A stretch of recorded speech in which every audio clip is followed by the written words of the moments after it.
Amable audiencia, quiero leer nuevamente las Sagradas Escrituras en el libro de los Romanos, es decir, la carta del apóstol Pablo a los Romanos.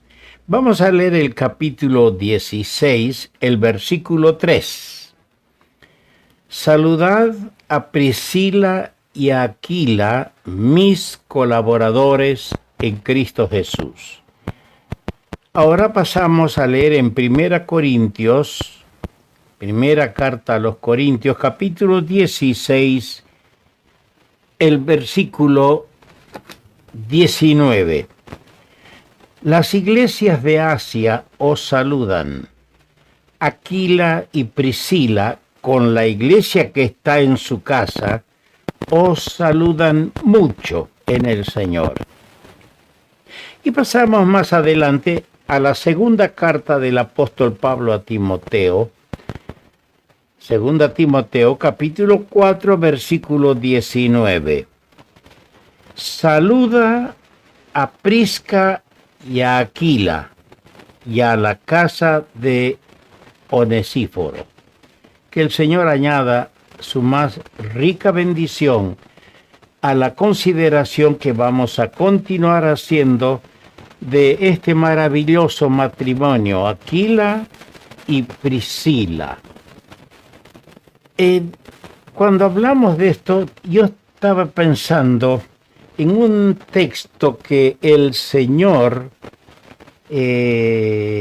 registró en su palabra en el primer libro de la Biblia, Génesis capítulo 2, versículo 18. Dios había hecho al hombre. Ya la creación estaba completa, pero faltaba la compañera del hombre. Entonces Dios dijo estas palabras en Génesis el capítulo 2, versículo 18. No es bueno que el hombre esté solo. Le haré ayuda idónea para él.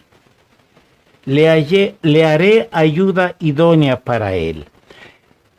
¿Cómo deberíamos pensar antes de casarnos? La niña debe pensar que ella es la ayuda idónea que Dios está entregando a su hijo. Y el joven debe pensar que él es lo que la niña necesita para tener en el hogar una dulce comunión y establecer una familia, para que él como cabeza ame a su esposa, la cuide, la trate como un vaso frágil, como dice el apóstol Pedro. Ahora yo estaba buscando en el léxico griego y en el latín, el léxico en latín, y veía que la palabra idónea en latín es idoneus, que quiere decir adecuado, apropiado, que tiene suficiencia o tiene aptitud. La palabra idónea o idóneo en el griego es ikanos, que primariamente quiere decir que alcanza. O sea, cuando dijo el Señor, yo le haré al hombre una ayuda idónea, dijo, yo le haré una que le alcance, suficiente. Y otra acepción, competente. ¡Qué bendición! Cuando la niña, la esposa, aprende que ese es su lugar en el hogar. No está llamada ella al ministerio público, a enseñar, a instruir, no, la palabra es clara. Pero sí ella desempeña un trabajo sumamente importante en el hogar. No vamos a entrar a eso porque no es el tema. Pero qué lindo leer, no es bueno que el hombre esté solo. Le haré ayuda idónea para él. Ahora, aquí tenemos un hogar cristiano, sin duda. en el hogar de Aquila y Priscila. Vemos en ellos a dos personas que actúan de común acuerdo en las cosas del Señor. Y estoy seguro que en todas las cosas había concordancia en lo que hacían. Pero sin duda en las cosas del Señor actuaban en común acuerdo. ¿Por qué? Porque Cristo ocupaba en sus corazones el lugar que le corresponde. Y por consiguiente, cuando es así, cuando a Cristo se le da el lugar que le corresponde, entonces hay lugar para Él, para los suyos, en nuestra casa. Cuando le damos a Cristo el lugar que le corresponde. Vemos en este hogar, o vamos a ver, 5 elementos esenciales. Primero, la comunión se destaca entre ellos. La comunión en las cosas del Señor. Decía el anciano apóstol Pablo en su apóstol Juan más bien, en su primera carta, 1 Juan capítulo 1, verso 3, lo que hemos visto y oído, eso os anunciamos, para que también vosotros tengáis comunión con nosotros. Y nuestra comunión verdaderamente es con el Padre y con su Hijo Jesucristo. Cuando el esposo y la esposa miran desde esta perspectiva lo que es la comunión con el Padre y con su Hijo Jesucristo, entonces van a limar toda aspereza, van a deponer las armas que a veces el esposo o la esposa levantan para asumir la defensa de su forma de pensar. Va a deponer ese argumento y va a buscar la comunión, que la comunión en las cosas del Señor, en el matrimonio, sean limpias, transparentes, y ambos sepan que la comunión no solo es entre ellos, sino con el Padre y con su Hijo Jesucristo. Más en el versículo 7 de este mismo capítulo 1, dice, si andamos en luz, como Él está en luz, el Señor, entonces tenemos comunión unos con otros, y la sangre de Jesucristo, su Hijo, nos limpia de todo pecado. Andemos en luz, como esposos, como esposas.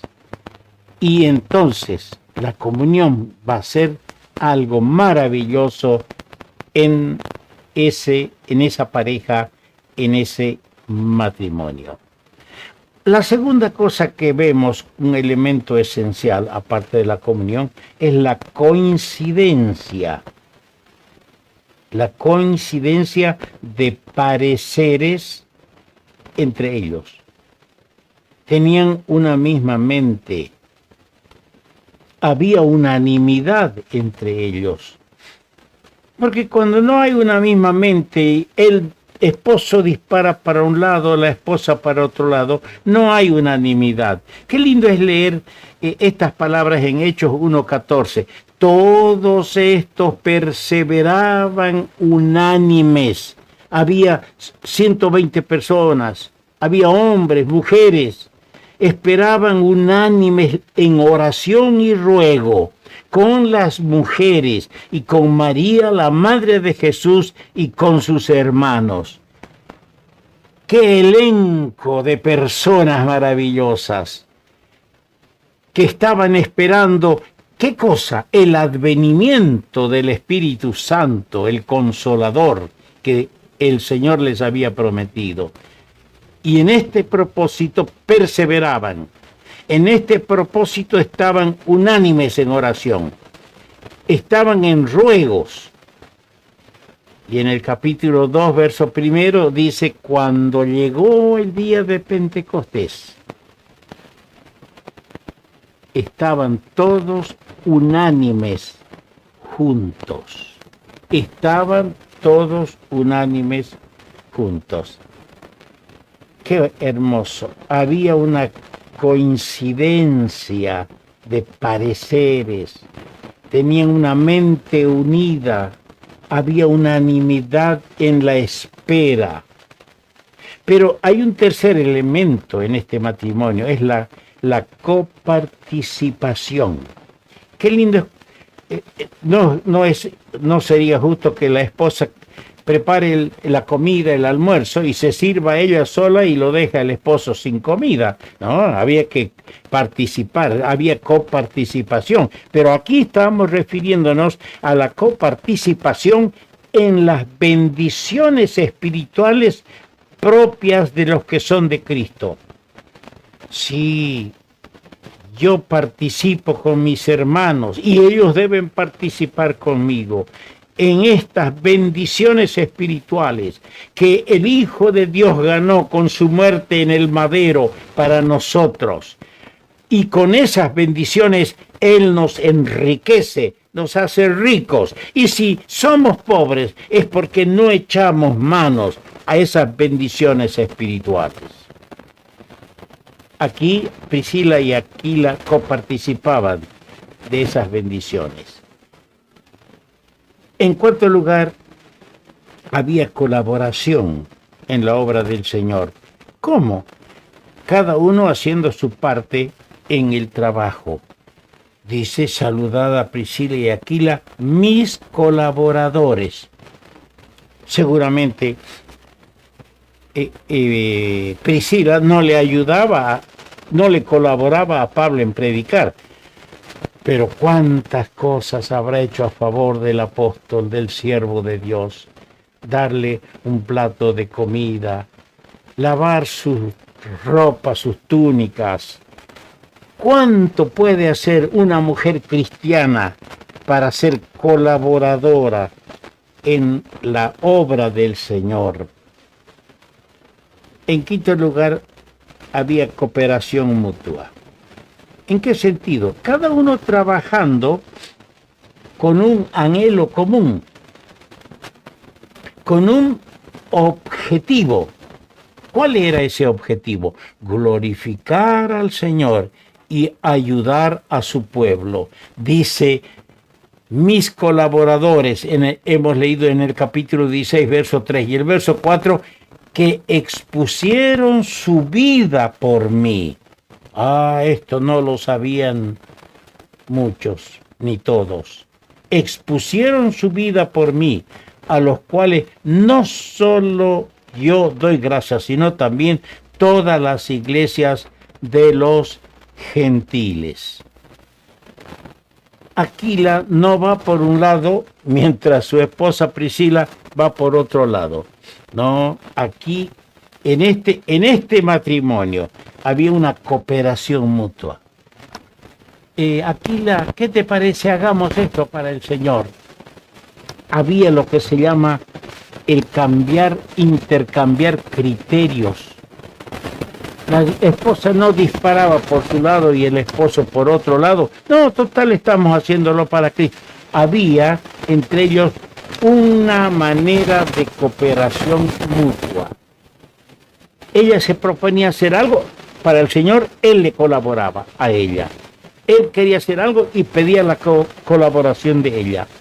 El objetivo era glorificar al Señor, ayudar a su pueblo. Hay un hecho recordado por el apóstol, maravilloso. En el capítulo 16 de Romanos, usted va a contar, yo los conté 2 o 3 veces, hay 35 hermanos mencionados por nombre. Cuéntelos. Romanos 16, el último capítulo de la epístola a los romanos. Hay 35 hermanos mencionados por nombre. Aquila y Priscila figuran entre esos 35. El inspirado apóstol, enérgico y dinámico a la vez que amante y cortés también, recuerda a los que le han ayudado, a los que han tenido comunión con él y a los que él ha llegado a conocer y amar en Cristo. No solamente se acuerda de Priscila y de Aquila, a quienes él estima y ama en el Señor, sino que él hace alusión a un hecho no registrado. Escuche bien, este hecho no está registrado en el Sagrado Volumen, pero Es como alguna vez escuché a alguien decir, pero está registrado en el cielo. No está registrado en la Escritura. Es como el nombre de esos colaboradores anónimos. Por ejemplo, el hombre que le prestó el aposento alto al Señor para celebrar la Pascua, la última, no se sabe, era un anónimo seguidor del Señor. El hombre que le prestó el pollino para que entre montado a la ciudad de Jerusalén, no se da el nombre, anónimo, pero está registrado en el cielo. Y lo que voy a decir no está registrado en el sagrado volumen, en la Biblia, pero está registrado en el cielo. Expusieron su vida por mí, dice Pablo, a los cuales no solo yo doy gracias, sino también todas las iglesias de los gentiles. En otras palabras, estos dos consagrados siervos de Dios, a raíz de su actuación en el hecho recordado por el apóstol, rindieron un servicio efectivo a Dios y a su siervo y a su pueblo en general. ¿Qué sería? Expusieron su vida, estuvieron dispuestos a morir por el apóstol. Oh, Dios levante más hombres y mujeres que sean colaboradores de verdad en la obra del Señor. Continuaremos con este tema.